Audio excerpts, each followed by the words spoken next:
Man, I wish there was some other name for porn rather than porn. Maybe it should be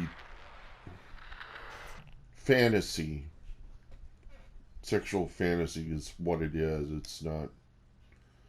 They call it porn, and it sounds really bad because of that stupid word. It's really just idiotic. It's kind of like reefer, or marijuana.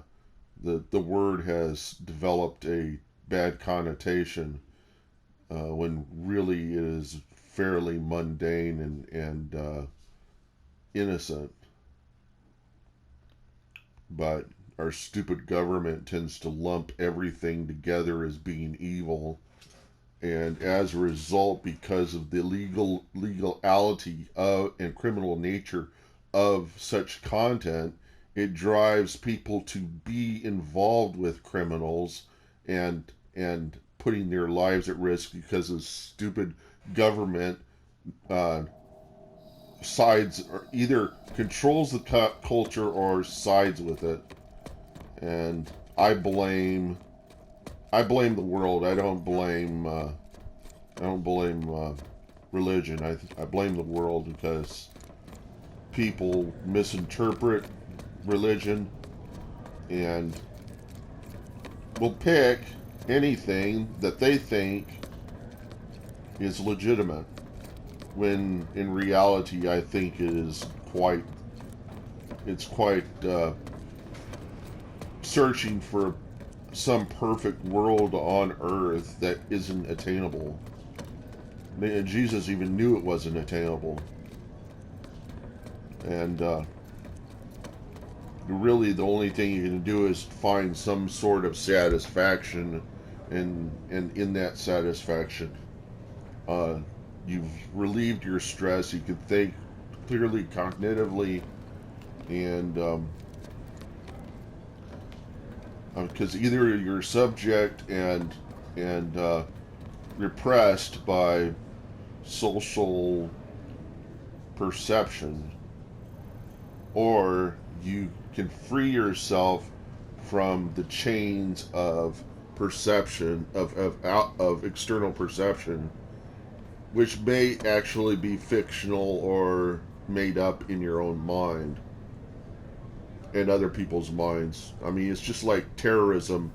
It is only effective if you're terrorized. If you're terrorized, which I would say is a lack of faith, if you're terrorized by terrorism, what good is God's involvement going to have anything to do in your life? It's really pathetic. It's really just an example of how people are willing to substitute substitute fear and linger and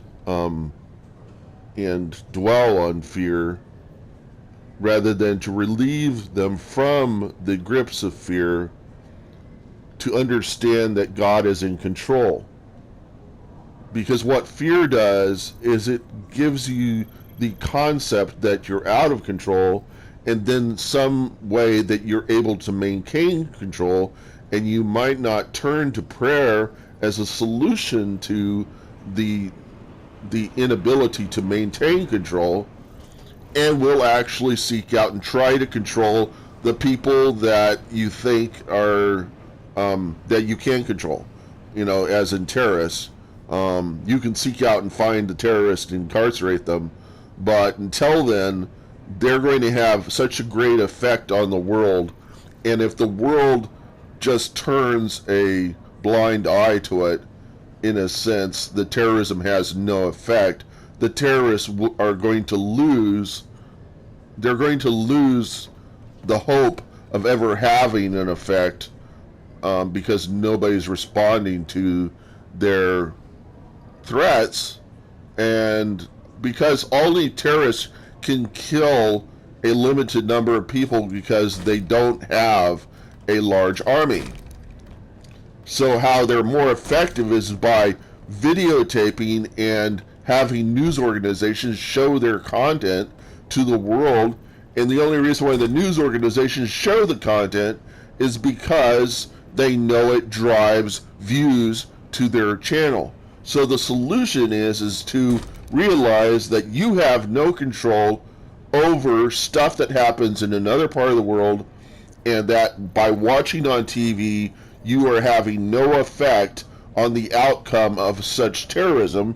The best thing for you to do is to ignore your TV, turn it off, and focus on your life and what is important in your life, because the news organization preys upon your involvement in watching content that terrorizes you, making the terrorist more effective in causing the world to respond in a very, you might think that it causes lots of people to become emotional, and that through your emotion and your support that everybody is united in the need to do away with terrorists. But the reality of it is that you're all affected by terrorism, and through that response is justifying to some degree the terrorism in the first place.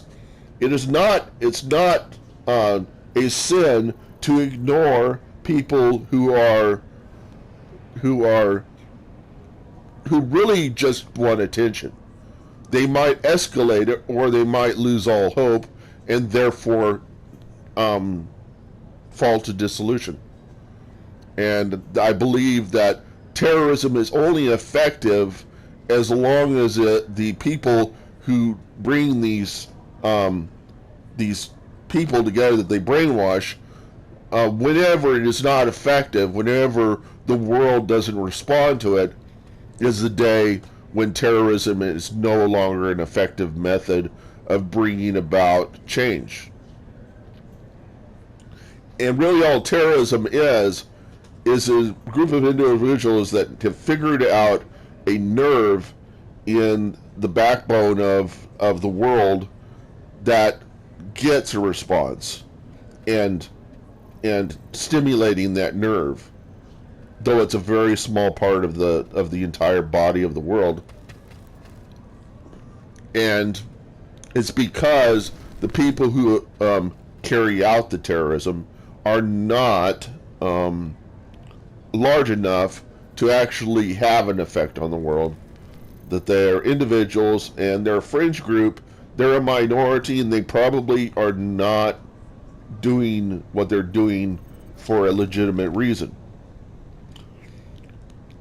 I would be more concerned with somebody who's a terrorist that doesn't perform very terrorizing acts, maybe more somebody who is an activist who will use martyrdom as a method of bringing about change.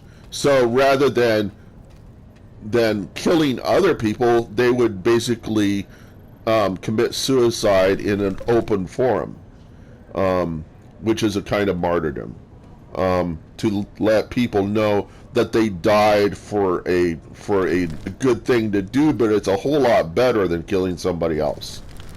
And so it says in the Bible, to die for friends is the greatest honor. We always associate that with soldiers who go out to war.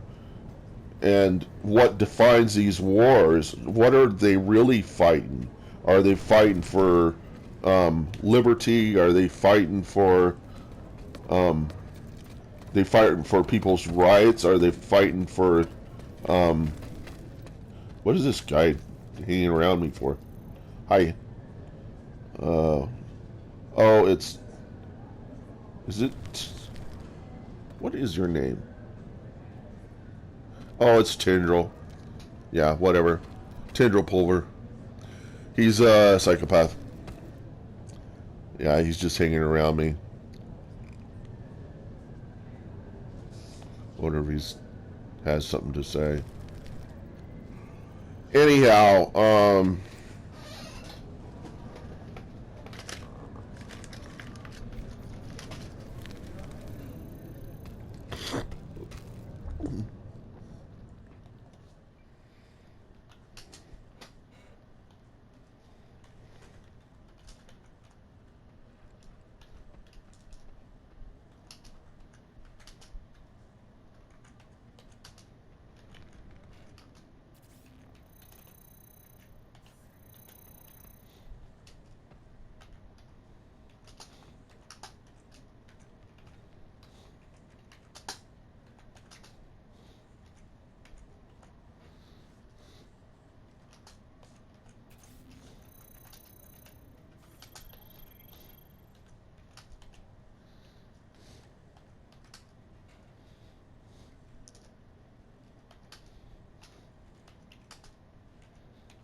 So anyhow,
Okay, I'll just make that a clip.